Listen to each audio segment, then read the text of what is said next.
He is the founder of the Jewish Partisans Education Foundation. And Mitch has come to talk to you about Jewish women partisans, some of the most active partisans who live in Eastern Poland and Western Soviet Union and forests were women. And their experiences are most interesting. Are you raising your hand? No? Yeah. Okay. And Mitch has got 6 short films to show you. So, why don't you welcome Mitch Braff, who is the president and founder.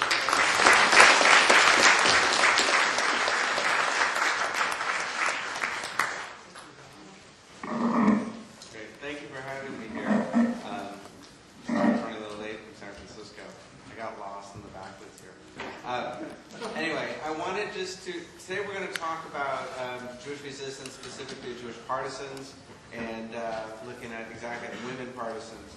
How much in terms of having not known what you've gone through and seen before, when we talk about resistance during the Holocaust, what are different ways that Jews resisted? Just raise a hand, say something. They blew up roads and bridges, exactly. And these are the kinds of partisan activity that we will talk about. This was active resistance.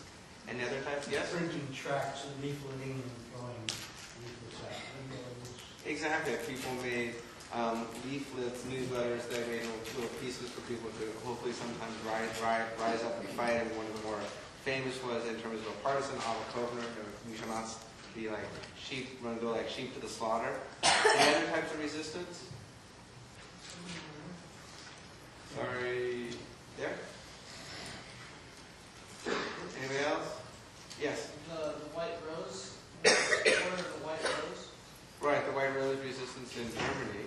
But there was other resistance, and we talked leaflets. There was spiritual resistance. What would be a type of spiritual resistance? Sure. Assisting victims of housing, Exactly. So people were able to take victims and people. And that was one thing that helped escape. It's spiritual. What are ways that people can spiritually resist? Yes. Not conforming to the norms of their society. Not conforming to their exactly. I mean, I would say that, and that was any type of resistance. That you could talk about that not conforming, going to the norms. I mean, that can mean anything. Spiritual. Yes. In the memoir that the students read this year, the workers decided to fast on the Jewish Day of Atonement, even though they were in labor camps. Exactly, and I think that's a great example of spiritual resistance, is that people fasting, or people praying, or there's stories of people getting married, and there's resistance where Jewish people would study Hebrew. A spiritual resistance by people might have a bar or bat mitzvah, which would be totally crazy to think of then. There was artistic resistance. People sometimes put on plays. They wrote poetry. They wrote. Some people wrote some songs, performed an opera, drawing, art. That was a very important part of resistance. I think, to me, one of my favorite types of resistance, if you look at the people who survive today, and their grandchildren, and their great-grandchildren, that is a type of resistance. People who simply live was a type of resistance. So, today we're going to talk specifically about one kind of resistance, which was the Jewish partisans. And these are Jewish resistance fighters. How many before today knew what a partisan was? Show of hands. Who knew what they were? Who did not know what a partisan was before today? Okay, well, that's important then. So let me go talk a little bit about some of the detail. So what I'm going to do is I'm going to speak a little, then I'm going to show a clip of a film, and then we're going to talk a little bit. We're focused specific on women partisans, but I want to talk a little bit about partisans in general.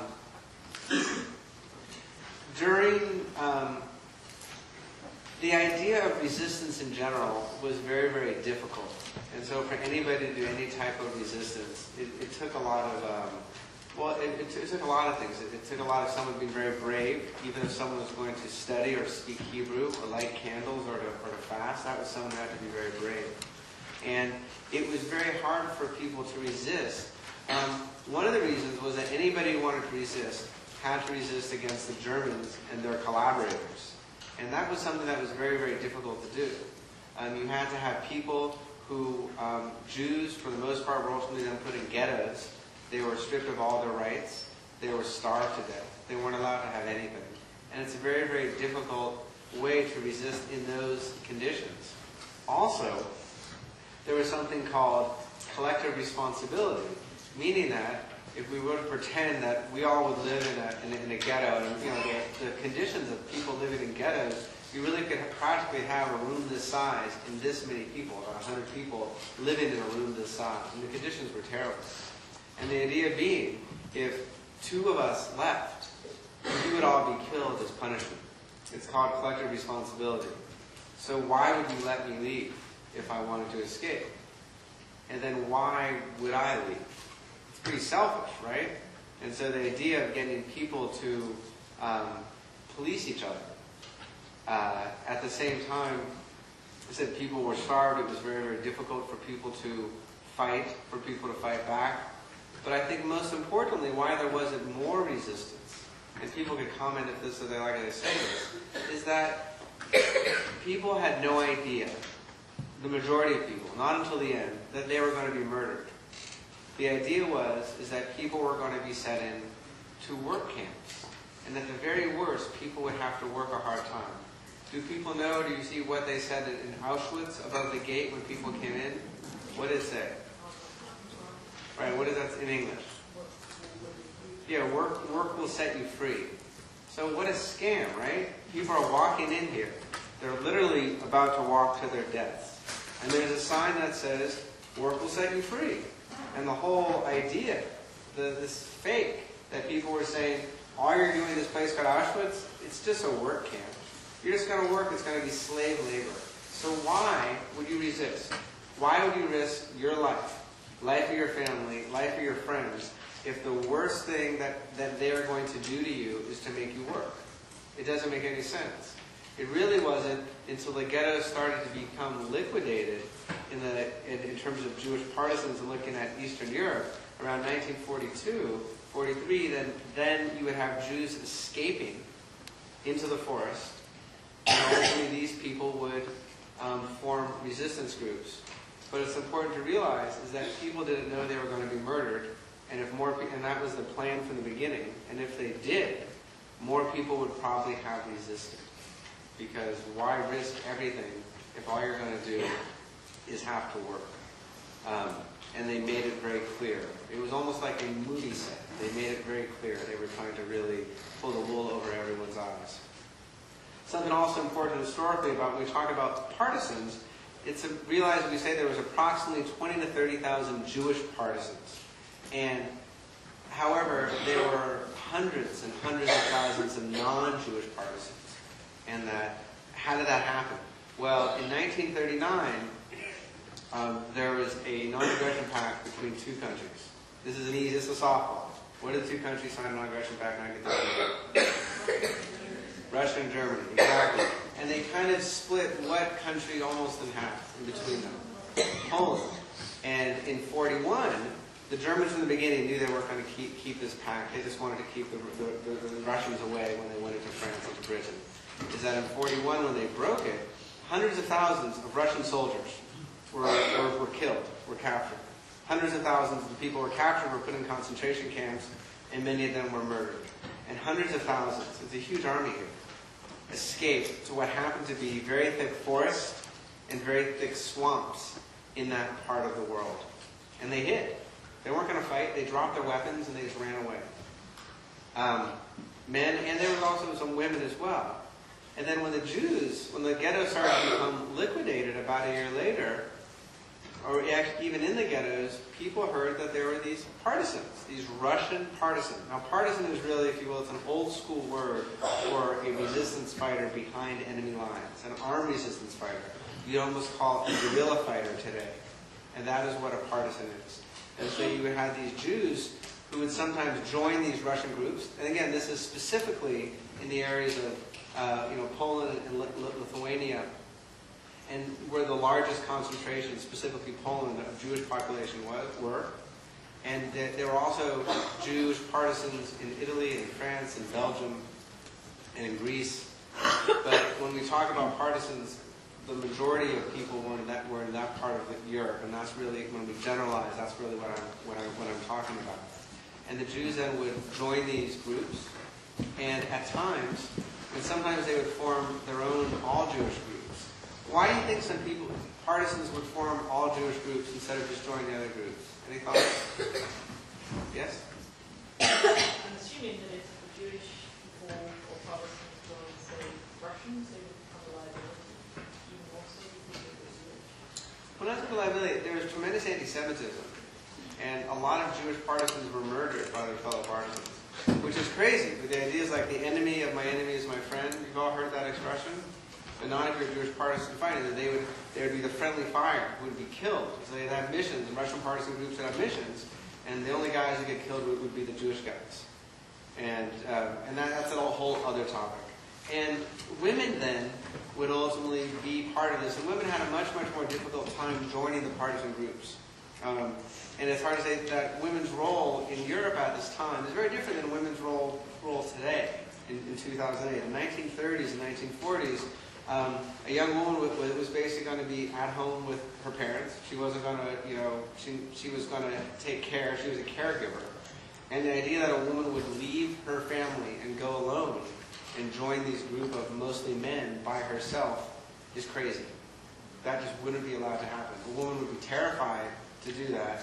And sometimes you would have the young men leave and escape and take these risks. But most of the time, the women were very protected and they were very sheltered.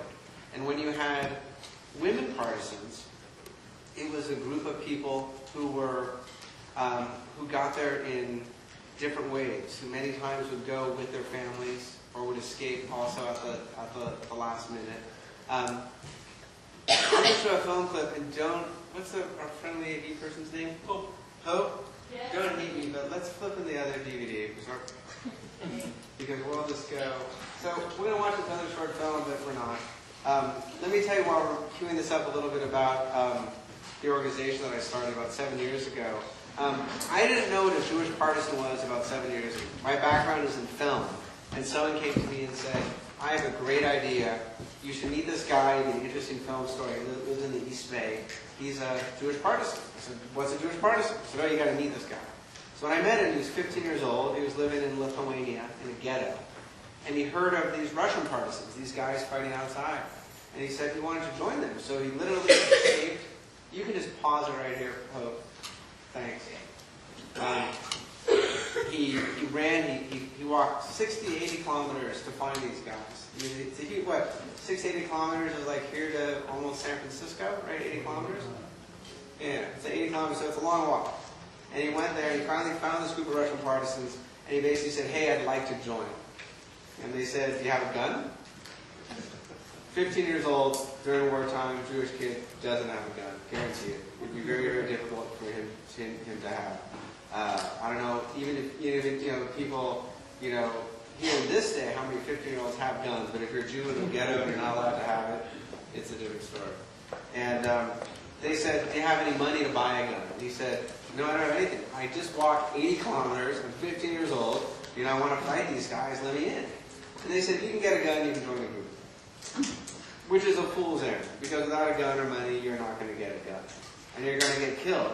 And then the Russian partisans are going to laugh at this Jewish kid who came up and tried to join the group. Remember that kid who came up and he got killed? And they're going to laugh about it.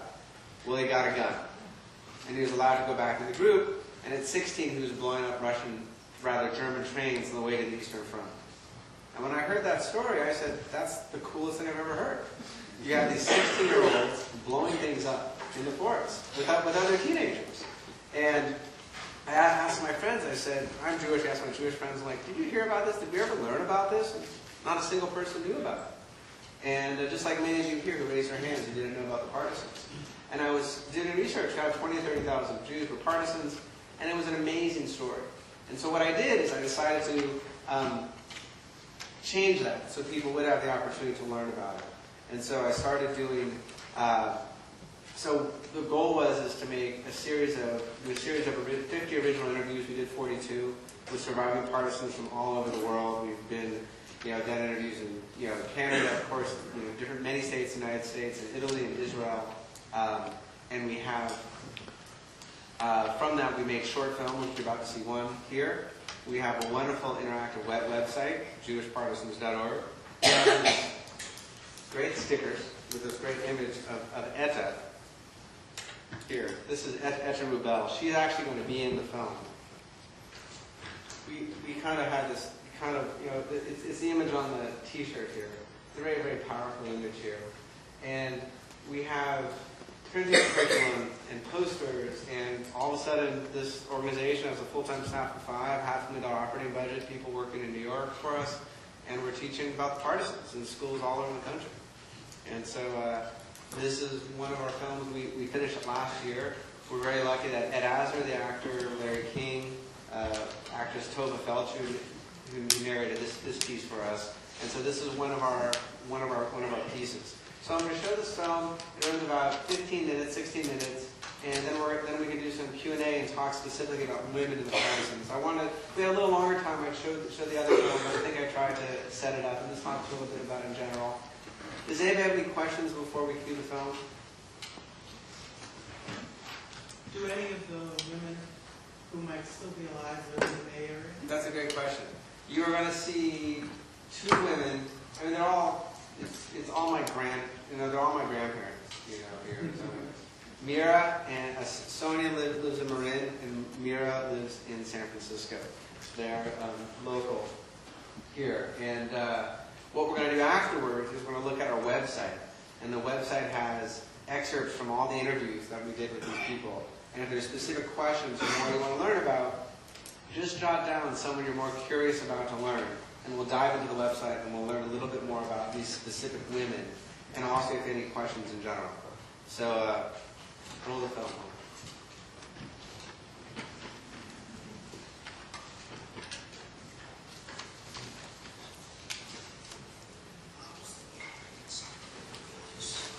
I'm Sindel who rode the bicycle on the street in shorts, which another Jewish girl didn't do that.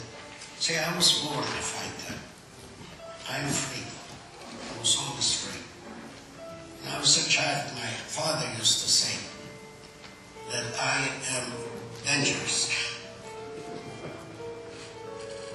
In the Second World War, approximately 30,000 Jews escaped ghettos and work camps and formed organized armed resistance groups to fight the Nazis. These groups were known as partisans, and within their ranks were thousands of women. The German soldiers came in to our town. It's like the noise of the motorcycles and it was so overwhelming. So of course we found out then that this is the end. This is the way it was. We lived in fear all the time. All the time we lived in fear. And the young men, the young people in town, especially the young boys, somehow try to organize to get out of town, to go into the forest. So my mother came up to me and she said, Brenda, you must go into hiding. And I resisted. I said, where am I going to hiding? I resisted. I said, no, whatever will be with everybody, will be the family, will be with me. She said, no, maybe one of us will survive. And she insisted. When my mother died, was killed, I got tough. When my mother died, was killed. Before my mother was killed, I didn't even want to go to the partisan war because I wanted to follow my mother. Wherever my mother will go, I should go, that I should be killed with her. And it just happened that I was with her. And I wasn't killed. So we came there, we sat down and we waited. We waited a long time actually. And then came out a commander and he started asking questions. He says, so where are your weapons? We didn't have any weapons. So how many trains did you dynamite? We didn't. So I thought he was not going to take us in, but being that my uncle was a trained scout, they needed a scout and to lead them in the vicinity where the partisans were. There were strangers in that part of the country, so they took us in because of my uncle. That was beautiful. I see people with the guns, with everybody is fully equipped with horse and buggy, with the ammunition on the horse and buggy, and everybody is just ready to fight. When officer came out strolling to us, and he said in Russian, like, I said to him, take us in, we wanted to fight. He said, are you ready? I said, yes. And he said, now or never. I said, I'm going. Despite the odds, women were able to join the Partisans, comprising nearly 10% of all resistance fighters. Many were accompanied by their family members. Their work in the partisan camps ranged from domestic duties such as cleaning, cooking, and nursing, to reconnaissance, weapons transport, and even armed combat. Women, what they were doing, part of them used to go with us to fight. They used to go like, the farmers couldn't digest when they said a woman coming in with a knife. They couldn't, they weren't used. We were not interested in getting involved in open battle fights because we were not equipped or trained for it. We were interested in getting involved in sabotage acts to interrupt and disrupt the communication and transportation to the front. המטרה שלנו הייתה ללחום נגד גרמנים ולפגוע בהם בווילנה, שידעו שאפילו בעיר הפרטיזנים מגיעים. וזה בעצם הייתה המטרה הכי חשובה בפעולה הזאת, לערער את הביטחון של הגרמנים.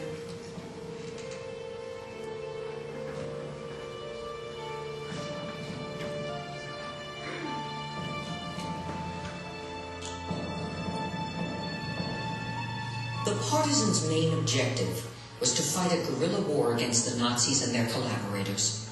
They fought against the Germans, targeted military and strategic sites, disrupted or destroyed rail, power, and communication lines, dynamited factories, stole weapons.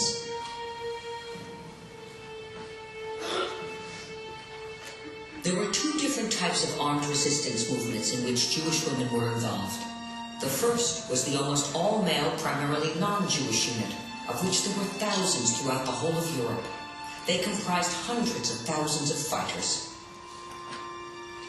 The second were the all-Jewish units, which were relatively few in number, but more accepting of women.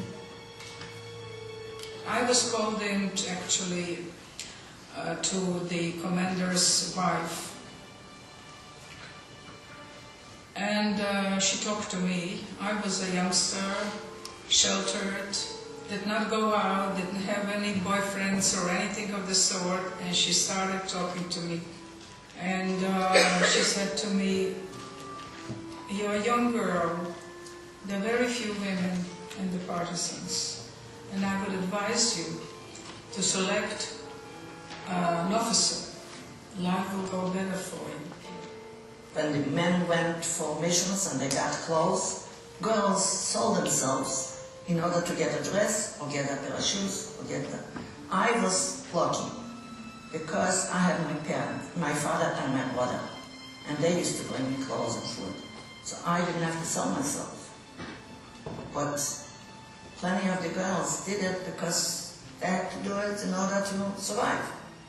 Jewish women who ran away from the ghettos, they had a very tough time because they lost families and they were not up to romantic relationships, and they suffered mostly. You were given the 2 hours. In the 2 hours you had to bring the water, chop the wood, build the fire, prepare the food, cut, cook and clean up, and in 2 hours, if you had no help, it wasn't possible to do. And they were always worried, what if they are not able to perform? They'll be thrown out of the Partisans. The same way like the boys who raped that girl. The first one was a commander, and he shouldn't make that example. And he was shot. We had all stood out in a circle, and he was in the middle, and they talked about it, and he was shot.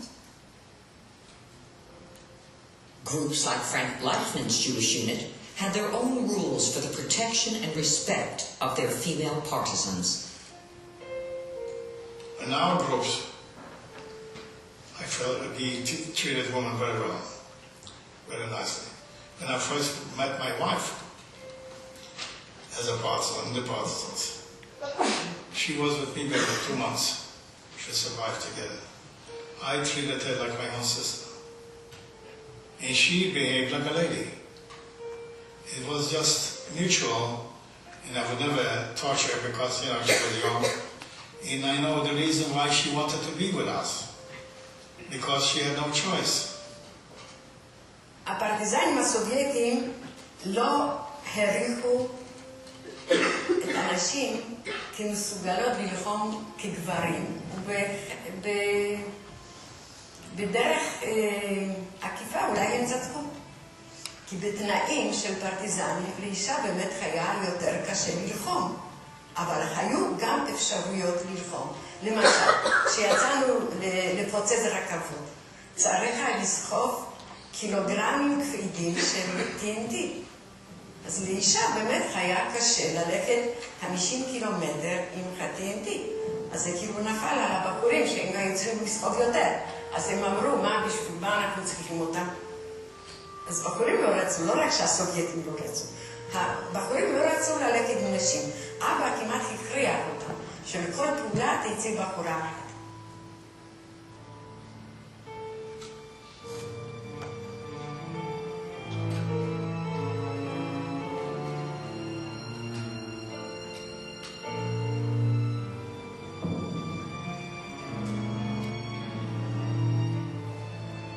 We took all the sentries by a silencer. We went into the base and made a mess out of them. It's like an atom bomb erupted. While we are going into the base, a train was passing by. And we put it in the dynamite. The dynamite exploded, and all of them were waiting with machine guns and machine gunned them, and they were the end of them. We were 2 girls. There was a little bridge that was wood. And that little bridge connected the Germans to go from one town to another, for ammunition, for food, for things like that. And we were supposed to burn that bridge. We came into the Russian village, and we said we need kerosene and we need straw in 5 minutes. We haven't got. We said, if you don't have, we'll kill the whole town. Either you give us, or you're gonna be killed. They gave us in 5 minutes kerosene and straw, and we put a fire underneath that bridge. The Germans saw it, a fire. They happened a fire on us with all the ammunition that they could do. We didn't chicken out. That bridge burned. When we came back, the commander said that we did it very good, and we got order Lenina, a medal. סוניה, שהייתה קשרית שלנו, עזרה לנו בזה שהכירה לי איזה שוטר ליטאי, אני יצאתי לטייל יחד איתו כאילו, והייתי צריכה לקחת פצצה מגנטית כזאת, לקחת דטונטור, לשים ולהדביק אותה לדלת של טרנספורמטור. ואני שמתי כאלה 3 פצצות, ואחרי כמה שעות באמת שמענו פיצוצים ובעיר היה חושך. וזו הייתה לה שמחה גדולה, וזה השפיע מאוד על גרמנים, כי הם הבינו שהפרטיזנים הגיעו עד לווילנה, ולא ידעו שיעשו כמה בחורים ובחורות יהודיות. There were times when we had to cross the railroad, and from all sides there was shooting. I didn't even bend down my head. I wasn't worried I was going to get killed. If I was going to get killed, I was going to get killed as a fighter. Not because I'm a Jew. Don't remember ever being scared because we lived for one thing. Either we'll survive or we'll kill a few Germans. I didn't fear for my life. My life was nothing. Yet, you want to live. A year and a half we saved about 100 people. This was my thing to do. I think that's the most important. That's the biggest resistance I could have done to the Germans, is to survive. So I have survivors. Made me feel very good. Made me feel proud of myself. To be able to be a partisan, to be able to help in any way I was able to, that mission to destroy the Nazi machine.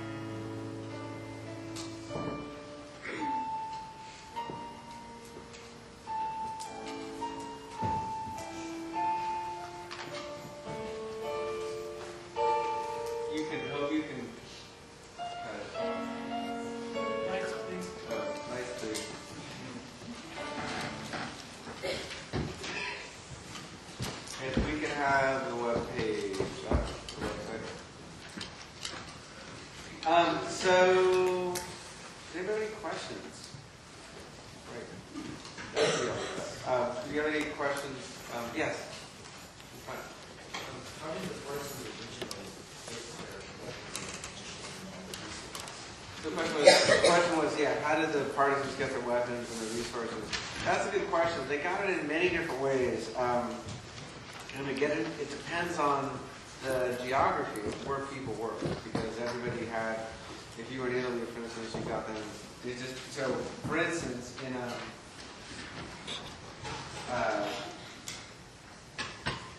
the area we were talking about around Poland, there was three main ways that people would get weapons. The first one, can you hear me still? The first one would be when the Russians retreated from the Germans in 1941. Any person seen with a weapon would be killed because they were seen by the Germans to be a soldier. So a lot of Russians just literally dropped their weapons on the ground and ran. They did not, and if they dropped their weapons, and they would not, people wouldn't think that they were soldiers. And ultimately then farmers had a lot of the weapons. There was someone in the video, Frank Blakeman. Here you saw he was the only male in the video. They weren't really a partisan group. They were what you call a family king. And Frank, one of the guys who came to the camp, was a Jewish, construction worker, contractor. And he said, I've been doing this work for this guy at this farm down so-and-so, and he bragged about all these Russian weapons that he has. And so they wanted to get weapons. And so again, how do you get a weapon without a weapon? You can't ask. And so Frank, they had like a Russian officer's jacket. So Frank and another guy came, and Frank would speak Polish, but without a Jewish accent. A lot of Jews would speak Yiddish, and so people would sound quote Jewish. And so he spoke very fluent Polish. And they had other people in the group surround the barn. They didn't have weapons, but they could steal pitchforks and break 2 out of the 3 tongs. So from a distance, it looks like a bayonet, someone with a gun and a bayonet. And they surrounded the farm, and they got a flashlight. And they knocked on this door, and there was another big guy who looked menacing, who looked Russian, who couldn't speak. So Frank said, don't say a word. And so Frank goes and puts the flashlights in his face and says, listen, we know you have weapons. We're Russian paratroopers. And this is what happened. The Russians would come in, and they would need weapons. And they said, we need you to give us some weapons because your neighbor told us you have weapons. So I don't have any weapons. He denied it. And Frank got a little tough with him. He says, okay, you can take my weapons. We have to take my neighbors too. So, they didn't care. And so the weapons were hidden in the dirt, so they were covered in grease, so they had to dig up the weapons and get them that way. So that was one way. In that area, they got weapons. Another one was they would get them from battles. They would win a battle, and they would steal the weapons that way. And a third way would be, I mean, there were some people who had weapons, but they really weren't very large, is that as the war progressed, in that theater of war, the Russians would literally airdrop supplies, food, as the war progressed, vodka, chocolate, money, and weapons. And in areas like Italy, it was the Americans or the British or in Greece. And so different countries had different support. But that was towards the end of the war. At the beginning, people were very scrappy. Any other questions about the film? Yes? Do you have an idea of how many of the resistance fighters survived the Holocaust? How many resistance fighters survived? That's a great question. We know, we say 20 to 30,000, those numbers are really, the Russians did some tremendous research, and they actually had records of people, and they knew if they were Jewish or not Jewish or where they were from. In Lithuania, there's a wonderful scholar, Doug Levin, who has a great book called I believe, Fighting Back with the Lithuanian Partisans. And I believe this isn't exact, but there were something around, because the records the Lithuanian Partisans had, we knew there were 21,500 Lithuanian Partisans, and 10% of those were Jewish, because they kept records. In terms of how many of the people survived it, it's very hard to say, because even the people, which is so sad, a lot of the Jews who survived the war, after the Russians liberated that area of Eastern Europe, they were still fighting the Germans. And so many of the Jews were basically drafted into the Russian army and literally put on the front lines. Because, again, mostly because of the anti-Semitism, they were put in the worst places, and many of these people were killed. There's also stories of just terrible, I guess, first word here, terrible luck. Sonia, who you saw in the video, was in the Partisans with her mother and her father. And after the war, they were going to be drafted into the Russian army. And they had friends with one of the officers in the Partisans who really liked the family, and they spent a long time together. And he said, listen, they're going to draft you. When we leave this day, you escape. And he helped them escape, and he went to a town, and he basically told the people in the town to let them stay there, or they would be punished by the Russian army. And as they were escaping and making their way back to their hometown, in Lubomel, in Poland, so they stayed in a house where there was typhus, and Sonia's mother died. And so she escaped the war, she escaped the ghetto, which was a heroin escape, she lived in the Partisans, and was killed at the end like that. That brings me to one area. When we talk about partisans, luck has a lot to do with it. If you ask a partisan, were you smarter, stronger, better? No, they were luckier. That's how they would credit themselves for being in the Partisans and surviving. There's two other aspects. I would say one would be knowledge, and one would say opportunity. Gertie Boyarsky, if you remember in the video, Gertie has a great story which I think shows that. I think this is a very important part. And because you ask a partisan, if you ask them if they're heroic, they would say no. And the significant majority of partisans, they felt they were very lucky with what they had, the opportunity that they had. And Gertie's father, Gertie was alive basically because her father had a job that put him outside of the ghetto. What job do you think could be valuable to the Germans to keep someone out of a ghetto? Thoughts? What's valuable to them? Pardon? Translating, that would be actually an important job, but that wasn't Gertie's job. It's even a job you wouldn't think I'd say was so important. Come on, one shot. Craftsman.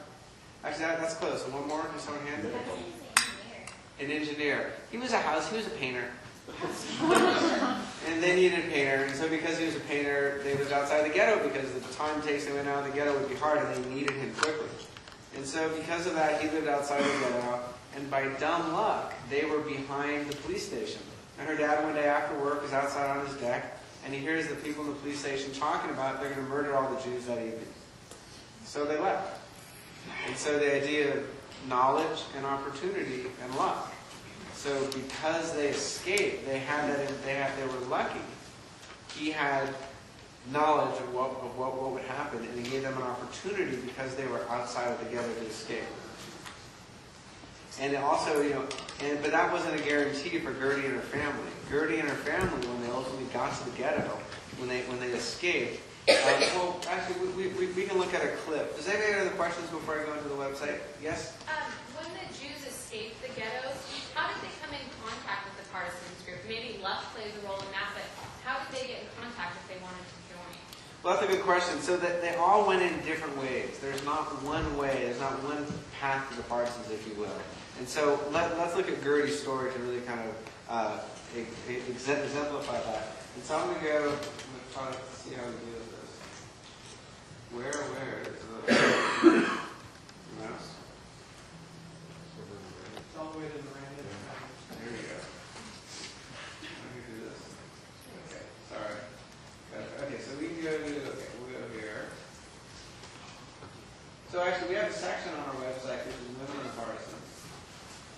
And so we're going to go to Gertie, and we have biography of Gertie. And so then we can go and look at, this is where Gertie was geographically when she was in Partisans.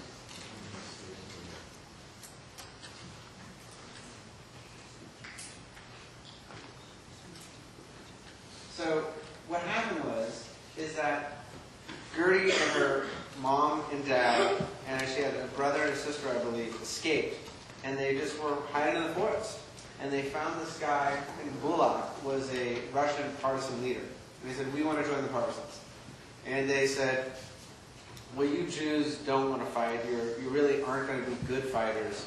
You have to prove that you can fight, which is crazy. So they basically said, let's see what Gertie, they basically said, attack a police station, get all the weapons, but we're not giving you any weapons. And you have to attack an armed police station, burn it down, and take their weapons. I mean, how crazy is that, right? If someone told you to do that, you're not a trained fighter, you have no weapons, you have to attack people. And Gertie's brother and her dad had to go out and do that mission in order for them to get accepted into a partisan group. And let's see, the map.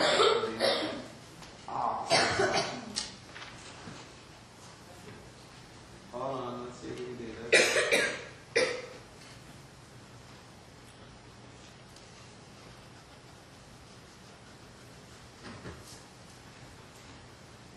So then they took my father and my brother and all the men, and they went with bare hands to fight the Germans. They killed them, they took the ammunition, they took all the police, and my mother, I'll never forget, every woman was sitting and crying, and my mother said, I wouldn't mind, and I wouldn't be hurt if my husband and son would be killed. At least they'll be killed fighting, not like shit. So just sort of an amazing idea. So basically, they came back, they were victorious, they were allowed to join the group. But then Gertie, it was just, there was a partisan group, and near the partisan group was something called a family camp. And these were people who weren't fighters would live. And so Gertie ultimately went into the fighting group, and then her brother was killed. And she ended up going back to live with her mom and her little brother in the family camp. But the problem with the family camps are basically sitting targets because they have no weapons, they're not guarded, and Germans or anti-Semitic locals would hunt the Jews down. And they were literally given like a bottle of vodka or a kilo of sugar or salt as reward for killing Jews. And I don't have, this isn't, the clip isn't here, but it's crazy. So Gertie is basically, there's a raid on the camp by a group of these anti-Semitic locals. And Gertie finds herself on her knees next to her mother and her brother, with a guy who she went to dance class with in high school, holding a machine gun in front of her. And she begs that he doesn't kill her, and he shoots, and she feels the bullets whizzing by her, coming by her face. She feels it's the hand of God. That's why she's alive. There's no way he could have missed. He was shooting point blank. Her mother dies. Her brother has this big hole in the back of his head. He's dead. And she realizes she has to go back and join this partisan group because the family camp is gone. And this is the story then, if I told her right. I cleaned myself up. I had a lot of flies. I used to walk away into the woods and comb my hair, cut out pieces of my hair where it was full of flies. Cleaned myself up and I went back to the Partisans. They should take me to that gulag. And I said, no, I wasn't in the goal, and I want to come back because everybody's killed and I remain all by myself. He said, yeah, I know you girls want to come to the group to have a good time. You don't want to fight. I said, no, I want to fight. I want to take revenge for my sisters and brothers and for my parents. He said, well, I'll take you in on one condition. I said, what's the condition? You'll stay on guard for 2 weeks, but a mile away from the group. They'll give you a horse, they'll give you a rifle, they'll give you a gun, and anything you hear, any little noise, you'll have to let us know. I said, okay. Now, what she didn't say in that clip is before she went to Bullock, she went to a family friend who was in the partisan group. And she said to him, you know, you need to know someone. It helps, to, you know, it's all who you know. And she went to him and she said, could you please let me in the group? My parents have been murdered, we're friends, I'm all alone. And he basically said, when she was 17, if you become my mistress, I'll help you get into the group. Which is just crazy. I mean, just you can believe that that's what really happened. So then she goes to the book. Now she has to stand in the forest, the same forest where her family was murdered by these anti-Semitic locals, by herself. She's probably not ever shot a gun before, and she has to do this. So she does it successfully, and she's allowed to join the partisan group. So that's one way someone got into the group. If you look at Mira Shellu, Mira and her sister escaped the ghetto, and they found a group of partisans, and they talked them the way into it. I teased Mira because Mira was like 17, her sister was 15. She won't tell me her exact age, so I'm just guessing.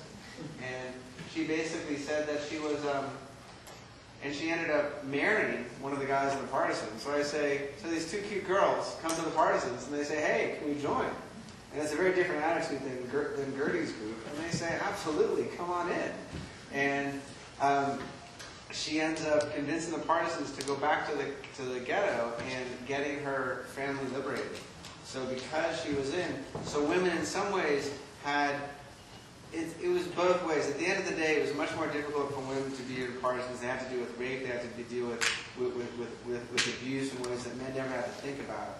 But at the same time, women were able to, in some ways, choose their partner. And they were able to, the idea of, you know, in today's society, like it or not, a man with prospects might be, you know, well, not, I guess being a hedge fund these days really isn't a good business to be in. But before the past few weeks, a hedge fund is probably a good business to be in. And a man in Mira's society who might be an attorney, who might be an accountant, who might be able to provide for her and her family, was the kind of guy with prospects who she might be interested in. Her parents would clearly be happy. It wouldn't be the guy who works with his hands, right? The field worker. Now all of a sudden, the guys who work with their hands, the guys who might be hunters or more agriculture, are the guys with prospects. Because these guys know how to survive. These guys can live in the forest. And so relationships between men and women happen that would not have happened outside of the Partisans. And many of these relationships, I should say, were a matter of mutual convenience for both the men and the women. And some of them people actually found the love of their life. I'll show you me around to kind of illustrate that point. If I can ever clear it.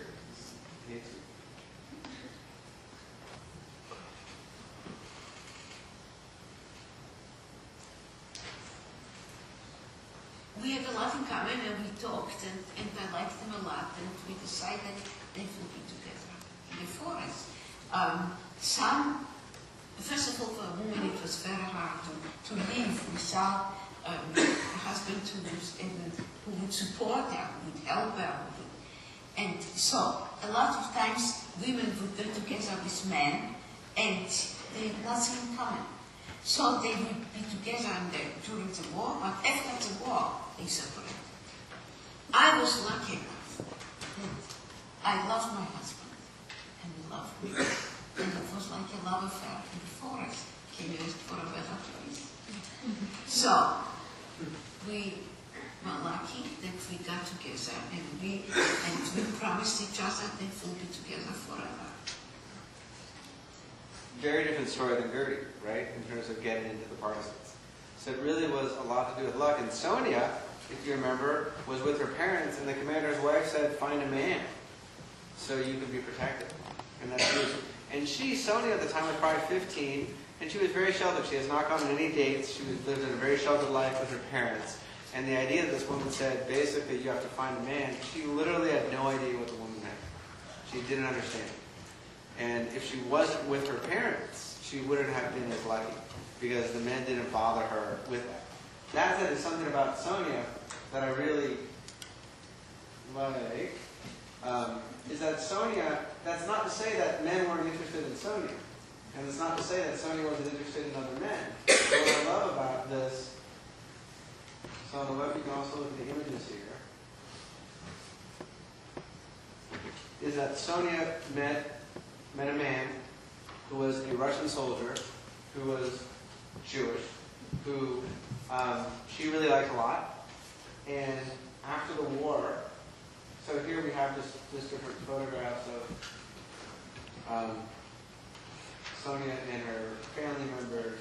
This is Sonia actually after the war with her son, Bella. Just a cute picture of Sonia. But she gets a love letter from a partisan. And what I like about this, what it's so telling to me, I'm just going to do this so we can see it, is that she still has it with her. This is not a man who she married, but it meant so much to her, she still carried it with her. And you can really talk about, your voice sounds to me like the sound of a guitar. Okay, you wouldn't use that today, but you understand what they're trying to say. We sat together in the park, we did a sweeter moment, only in a dream. Our first meeting was accidental, we never thought about it. We didn't talk about love, but without words you made me understand that just like me, you are overwhelmed with feelings of love. Oh, Sonia, it's good to recall those sweet moments, but my heart aches. Sonia, remember the life. It was too bad that your mother had to intervene. Can you guys relate? It's just great. It's just great that she has it. And I think so. Different people had different. So the long answer, but different people had different experiences. Every experience was different. How people got in. Women's experiences were very different because of the abilities and roles that they had, and if they. But it would be very difficult for a woman to come by herself to go to the partisan unit. But you also have women like Etta Rubel or Brenda Sender. Brenda Sender's like Adam Ballmanoff. Very, very tough.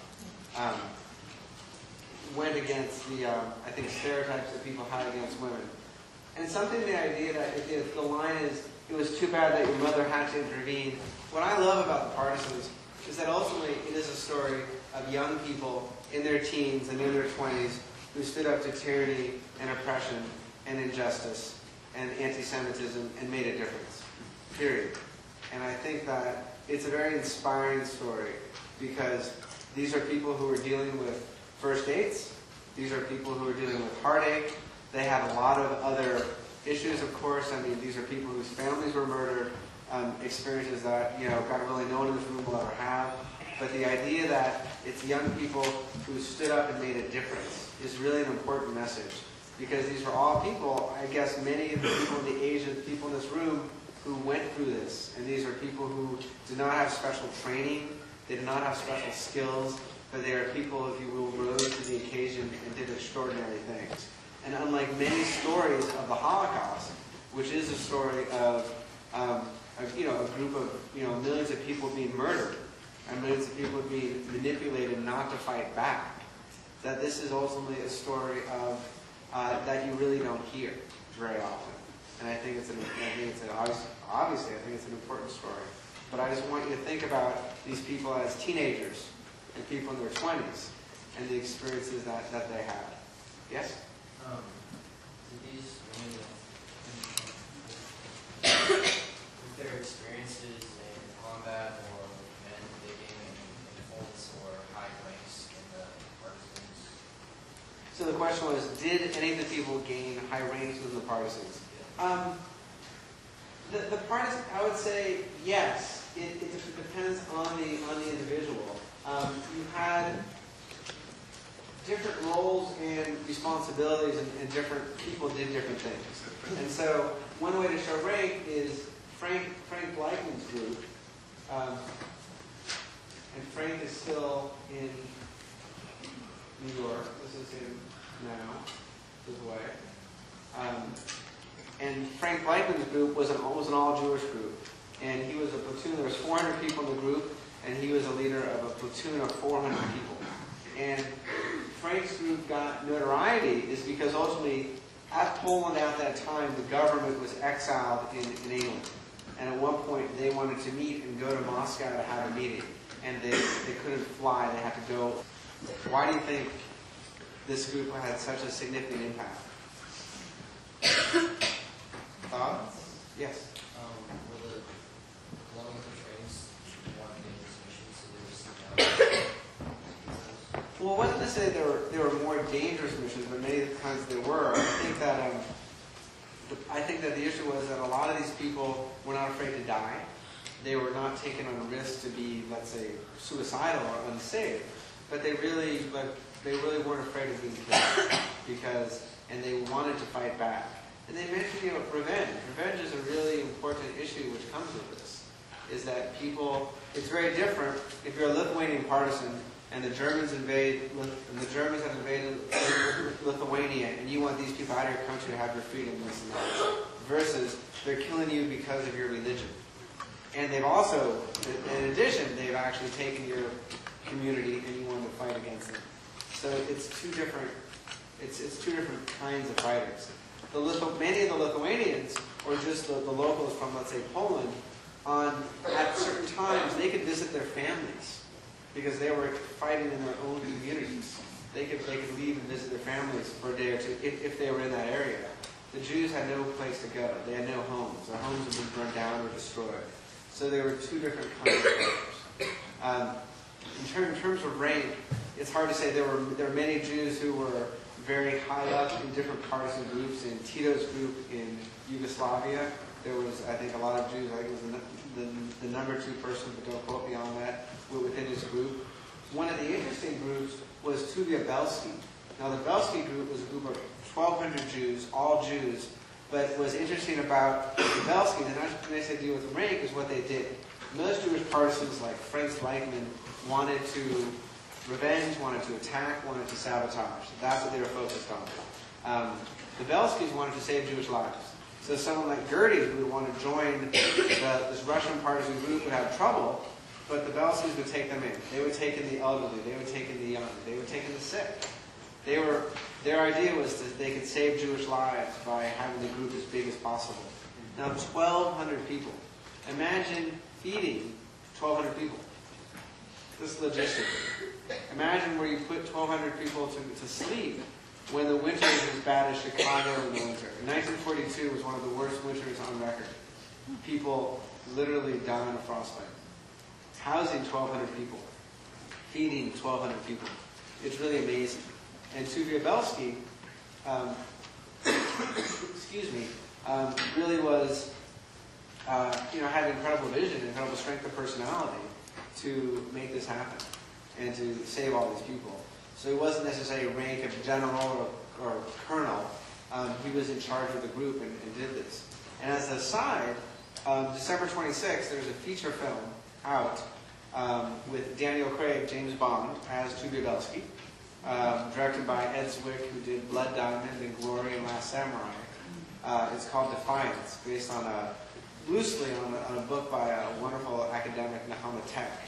And it's going to be Liev Schreiber is his brother in the film. It's an actual story of a Jewish partisan group, but specifically the Belsky brothers. Any other questions? Yes? What percentage of partisan fighters ended up in the Haganah in Israel? That's a good question. And also, in terms of the skills people have, you were asking, a lot of these people had incredible skills. They didn't start knowing about military strategy, even to fire a weapon. But by the end of the war, these people were very, very strong fighters. I don't know the percent, but many Jewish partisans joined the Haganah, which was the organization that really was active in the defense of Israel when Israel was established. You got a lot of Jews who weren't allowed to come to many other places. Many people wanted to go to Israel, and many people weren't allowed to come to this country or other places. And these people had incredible military skill that Israel could use in its defense and its birth. So it's a very interesting. It's hard to know exactly the effect that the Jewish partisans had in terms of numbers, but they were very involved in it. And in terms of the Israeli government afterwards, and even Israel, the whole mentality of a lot of people, I think, the partisans. And in Israel, everybody knows about the partisans because the idea is that it's fighters and country fighters and people are doing that. In this country, people know about the survivors, the people who were killed. It's a different history. Yes. I was intrigued by the woman who is on the T-shirt. Did we hear her story? You heard her. Well, this is Etta. Etta Rubel was in there. She was the first interview in the film. Where is it? I don't know. Where is it? Here we go. It's still. So if we go down to Etta. Etta is amazing. Etta is 92 years old. She just had, I think, hip surgery. I mean, how many 92-year-olds go through hip surgery? She's an incredible. She is an inspiration. She really is. And Etta became the person on our T-shirts, on our posters. I'm really sorry about this. I just can't get the thing to move. Hope, can you help me there? That's all I was going to say. Thank you. That's so much better. Move out. Thank you. And then you go to video. Perfect. So, let's see. This is good. So Etta is a strong woman, right? Clearly, remember her on the phone? This is, she was scared of a cat, which I love this story. I'm very much afraid of a cat. Because a cat was on my head and I was a kid. So you know there are these shining insects that fly like and they look like little fires. And two of them were flying and I was afraid I thought a cat was flying. And I started to scream. Now, on the edge by the woods when I went in, two boys were waiting there. They took me there to pick me up when I come back. Now they heard me scream and they thought I was caught. So they ran away.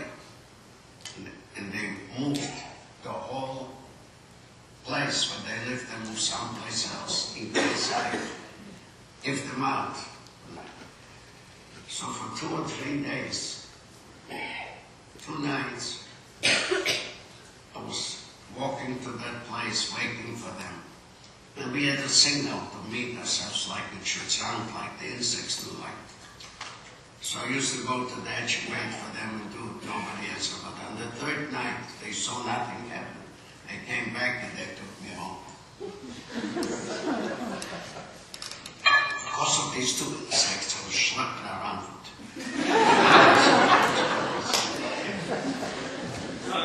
Now I just want to, it's just She's just amazing. Here's another clip, I think. This is... I was once in the week, in the field.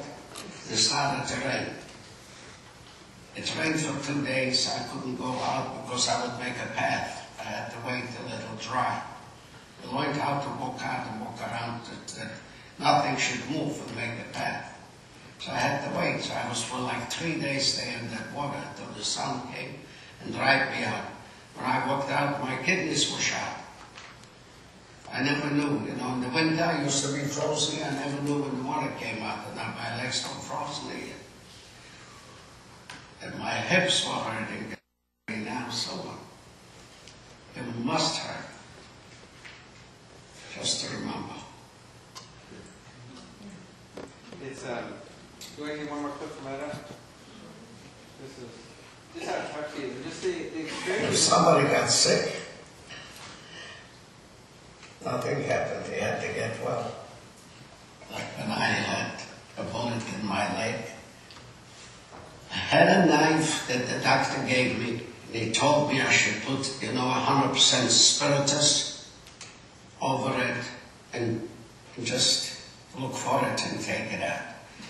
And that's what I did. They helped me. Someone was standing there and pouring the spiritus and I took it out. It hurt, but what can you do? I did it to other people too. It hurt so much. That's someone's grandmother, right? The idea is what's so interesting is that when you meet someone, you don't really know the story behind them. But here's this woman who has to take a bullet out of her leg with nothing to numb it, but just alcohol just to keep it clean from being infected. It's really just amazing what these people had to do.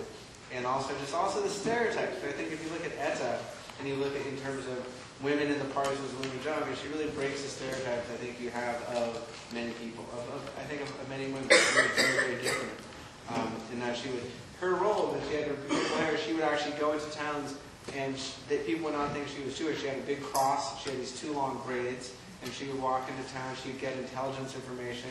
She also tried to smuggle Jewish children or other Jewish people out of the towns that were being hidden by non-Jews who were protecting the Jews and bring them to the forest where they can be protected. Yes, in the back? My question was about how they actually got intelligence. And you said one way was by Ella walked going in. And yeah, so in terms of intelligence, in many, many different ways,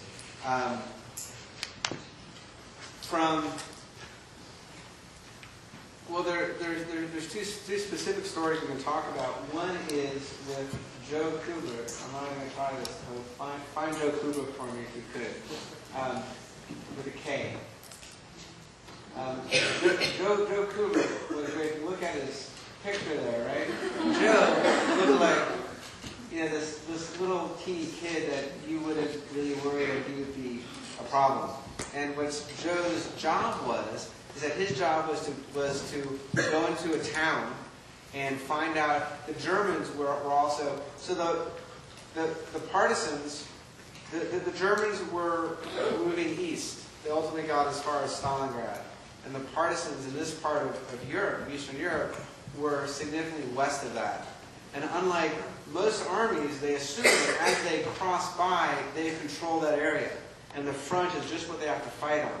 The problem is there were so many partisans there, they had to focus their attention inside the area that they thought they already captured. And so there were German units sent to the forest to find and kill partisans. And so Joe's group, and he was with a group of Jews and non-Jews in the Ukraine, which were a very, very anti-Semitic group of partisans. Joe was basically trained to go into town and pretend, when the Germans took over a town, pretend he was just a beggar kid. And they'd find out where the officers were staying. And the Germans would come into town, and they would literally take over every house they wanted to. And the officers would stay here, and the enlisted men would stay here, and the weapons would be here. And Joe would get that information, and he would write it on a piece of paper, and he would put it in a barn. And at a certain time, I don't know, after so many days, someone from the Partisans would come on a horseback, and they would go to a barn, and they would get this piece of paper that Joe wrote the intelligence information on, and leave. Later, Joe would ultimately have this piece of paper. Then when they were going to attack the town, they would, I think it was like, leave a piece of paper with a they'd leave a piece of paper with a password. And he would need that password to live and to escape. Because the partisans then, with Joe's intelligence, would get the information and attack the town. And to escape and join the partisans again, since the people didn't realize it was intelligence, you would have to give that password he could kill. And that's one example. There's an interesting story. This is actually, I know we're digressing a little from women and the partisans. But keep going. But this is actually an amazing story. So Joe is doing training to get in this junior secret service, which is this intelligence. And this is part of the clip. When they trained us for these missions as junior secret service, we went to training over 3 months. And the test was the partisan soldiers, partisans themselves, used to dress up in German uniforms and hidden in certain areas that you don't know. And they send out those kids like myself who goes, in this area, go and bring me information. What do you know? What do you see there? Who did you see? What did you see? What does they have? What kind of place? So far, so forth. And as you walk, and all of a sudden, you will caught the bounty German soldier, which is about the rest of it. And as you've been caught, of course, they punish you very rough. The punishment was, first of all, they start to question where you go, who you are. And because we always have the excuse. I got lost, I was with my cows up in the field, and I got lost, and I don't know where I'm going, I will get to the forest, I can't find my way home. So make the story short, they start bothering, and then they start scaring. Like, for instance, they loaded up their pistol and put the barrel into your mouth. If you're not going to say the truth, you're going to be shot. So if you are softy, you spill the beans. If you spill the beans, you got two choices. Either you're going to be killed by the Germans, or if you spill the beans, you come back to the party, you're going to be killed because you spilled the beans. So you walk between the hammer and the iron. So this little kid, right, was up there, that picture of Joe. Joe was basically trying to, and these other people with this intelligence had to pretend. I mean, imagine this is the final exam for a 15-year-old. A gun that you assume is loaded is put in your mouth. And if you tell the people what they, if you try to save your life, well, basically, if you tell them the information to protect your life, you will go out, and if not, they'll kill you. And he has to pass the test when they pull the trigger. And the bullet doesn't, and there's no bullet in there. At 15 years old. So in terms of answering about intelligence. And you can say this was highly trained. This was trained by the Russians. This is something that they were very, very, very involved with. And it didn't happen. There's another partisan we have, Leon Sanders, if we can get him up. What's our time, by the way? We're starting quick up against it. We have about 5 minutes. Okay. What's the last story then here? And so Leon Sanders was, as a kid, he loved radios. And when he ultimately joined a group of, there's no video. We have to change that, don't we? All right, so much for that. Good picture images then. So the story will have to come from me. So basically, as a kid, Leon, go to the upper left there. As a kid, Leon loved radios. He lived in Vilnius. And when the Germans came and bombed Vilnius, he escaped. He ultimately got into Russian partisans, and they found out that he liked radio. And they had an aptitude test, and he's pretty good at this. So they sent him to Moscow to learn how to operate a radio. And they gave him a partner, and they were paired, and they learned, I think it was all Morse code, but it was, A means F or whatever it was, but there was the only 2 people in the world who knew that code. It couldn't be broken. Then he was put on an airplane for the first time in his life, sent back into Lithuania, right? Being shot at. In fact, on the way back, the plane was destroyed. And he parachuted out of the plane with 100 pounds of radios and batteries. And his job was and he joined a group of partisans, and his job was to find out when the Germans were putting on the train tracks. And when they had 2 different gauge trains, apparently, between Lithuania and Russia, and when they brought equipment from Germany, they had to switch the trains and get everything off. And he would hire people to observe what they were taking off. And he would hire 3 people So he made sure the information was the same, so no one was just pretending to give him false information. Make sure it's all the same. Radio that information into Moscow, and an hour later they would come and bomb the trains. So that's another way. He always had to be hiding because the Germans could triangulate the radio signal and find him. But that was something also how they got intelligence. A lot of people got intelligence from people who just were friendly to the Partisans as well. Since we are wrapping up, so just two things. I have, if anybody wants, we have these cool ETA stickers. Everybody wants or should want a sticker because it's great. So you can have stickers if you want. If you want to have, if anybody wants these are great organic. We had this in our office. We had organic T-shirts, $15, almost what they cost us to have. And we also have some posters. And these are all, if you would like. We have a Sony poster here, and we have some ETA posters here. And finally, I'm going to show, and we also have some curriculum. That because we have study guides, we have other material, and if anybody would like information, would like to possibly intern over the summer, would like to volunteer, would like more information about the organization, you can talk to anyone in San Francisco. And this is one of my favorite partisan pictures. I'm going to end with this. Faye Schulman was in the video. We saw her picture. Faye was a photographer, really the only known Jewish partisan photographer that really anybody knows of. And this is her as the photographer, around 17 years old, with these 3 other Jewish boys, as she would say. And what I love about this picture is you think of Jewish women during the Holocaust. This is not what you think of, right? This powerful, beautiful woman wearing a fur coat, looking well-fed and healthy with a radiant smile. And I really think that, I guess, when you leave here, really kind of think of this image. When you think of images of the Jewish experience during the Holocaust, and there's other images that might come to mind, try to think of these images, the images of ETA, the images of Faye Schulman, of Brenda Sanders, of Sonia Orbach, and these other women partisans. I'm here if you want to ask any other questions. Feel free to come up. Thank you very much for your time.